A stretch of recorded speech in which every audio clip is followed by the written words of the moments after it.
On Sunday, June 25th, Communist forces attacked the Republic of Korea.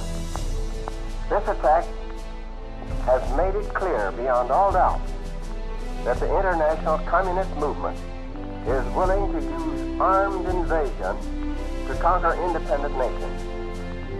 An act of aggression such as this creates a very real danger to the security of all free nations.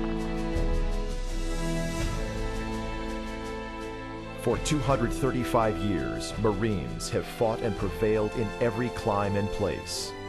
From the wheat fields of Belleau Wood to the coral island of Peleliu, from the hills around Pusan and the steamy jungles of Vietnam to the deserts of Iraq and the river valleys of Afghanistan, there is one breed of warrior that has succeeded in the face of hardship and adversity: the United States Marine. There are only two kinds of people who understand Marines: Marines and the enemy. So it's true, freedom is not free, but the United States Marine Corps will pay most of your share.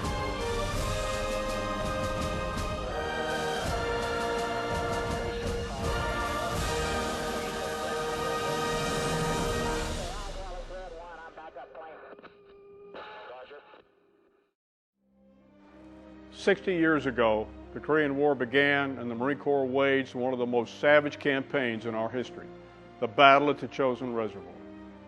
As we pause to celebrate the birthday of our Corps, we pay special tribute to the Marines of the Korean War and recognize their contribution to our legacy.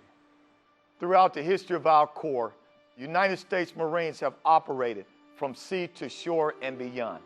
Marines have always prevailed against our nation's foe in every climate and place, and that legacy continues today through warriors like you. All I know is that I'm proud that even though I never went to boot camp, I can call myself a Marine.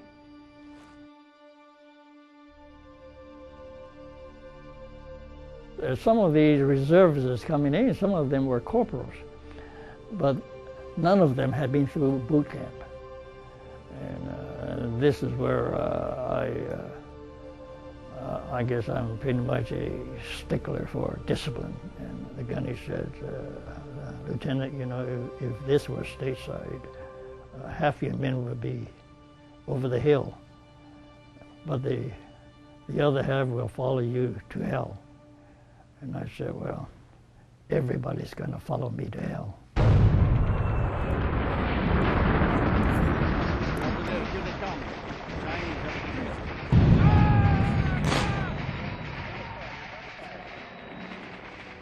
The constants of the cold. I mean, it was always with you. You never got warm. Not only cold, but it was scary.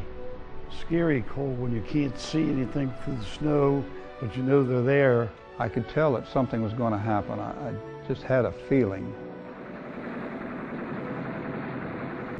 The 27th of November is when they first hit. They had like 100 and some thousand Chinese came in to wipe out the 1st Marine Division. Chinese attacked us, came across the field. Infantry units that attacked us with small arms. We're overrun every day and every night, but we held them back. The guys were coming off the hill and there were bodies all over the place and the snow was blood red and it was freezing cold. It was so cold. I would say that the cold was a blessing to me because I was wounded in so many different places. I would have bled to death had it not been for the cold coagulating the blood.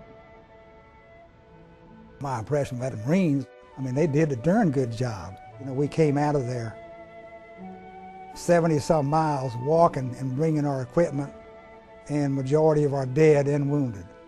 History shows that that phrase out of the Marine Corps hymn, any climb, any place, is true. We did what had to be done. We learned fast, and we were effective.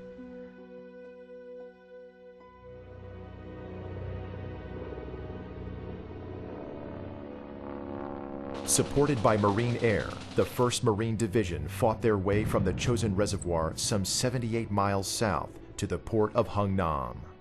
Had it not been for air support, we would not have gotten out of there. You always tell the single men from the married men because of how high they came in. Of the nearly 15,000 Marines involved in the battle, over 4,400 were killed or wounded. The Chinese and North Korean forces suffered losses of over 37,000 men. I did my duty. I protected my fellow Marines. They protected me.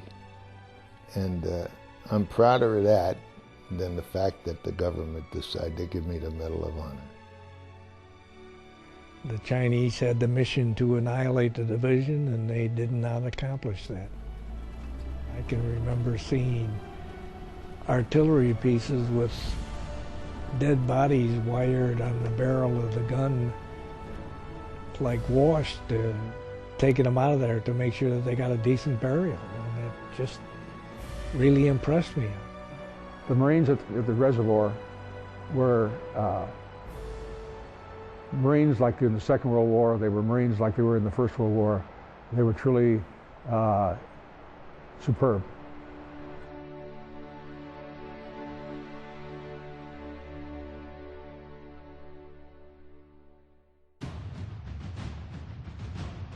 We have fought from the Chosen to the desert environment of Iraq, which is 142 degrees with nowhere near 80 to 100 pounds of battle armor on. This past year marked the end of Marine Corps combat operations in Iraq. We honor all Marines who served valiantly in Al-Anbar province and throughout Iraq, and recognize their efforts, knowing they departed under a pennant of victory.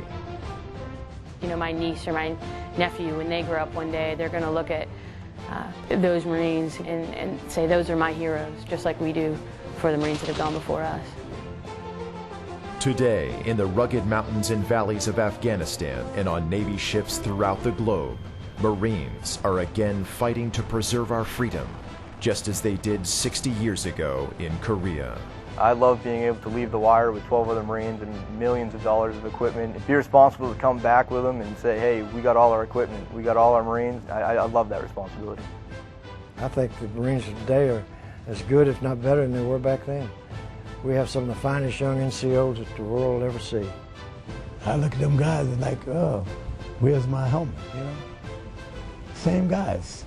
If you ask me personally what it is that drives me to go in a hot zone, it's probably because I couldn't live with myself if I left them in there and didn't go in and try to get them out. Areas where there's death involved, there's brotherhood, believe me. If you're hurt and wounded, we're coming to get you. You know, the Marine to the left and to the right, those are the ones who are going to understand exactly what you're going through, and they're the ones that are going to help you get through it. We'll go through a mountain, we'll go above a mountain, go through the water, mud, heat, cold, don't matter. I believe, you know, any climb, any place, you know, not just with the terrain, the environment, but the Marines themselves. They don't care where they're at as long as they're doing their part. You know, seeing, you know, close to 150, 160 degrees of temperature change in 7 months, that if that's not any climbing place, I don't know what is. Synonymous with Korea in terms of mountainous environments. The Marines just get it done. They get it done. It is our duty to go out and do the bidding for our nation when they call upon us to serve. Since 1775, Marines have forged a legacy of warfighting excellence. Past and present, young and old, we keep faith with the traditions of our Corps and honor the memories of those who have gone before. As we look to the future, the Marine Corps will continue its role as America's expeditionary force in readiness. We will succeed in our vital mission in Afghanistan. We'll respond to our nation's calling throughout the globe and reposture the Corps to meet the many challenges of the future. As we celebrate the 235th birthday of our Corps, we honor the heroes of the Korean War and salute the service of all Marines, past and present. And we appreciate the support and sacrifices of our families and friends. Happy birthday, Marines. And Semper Fidelis.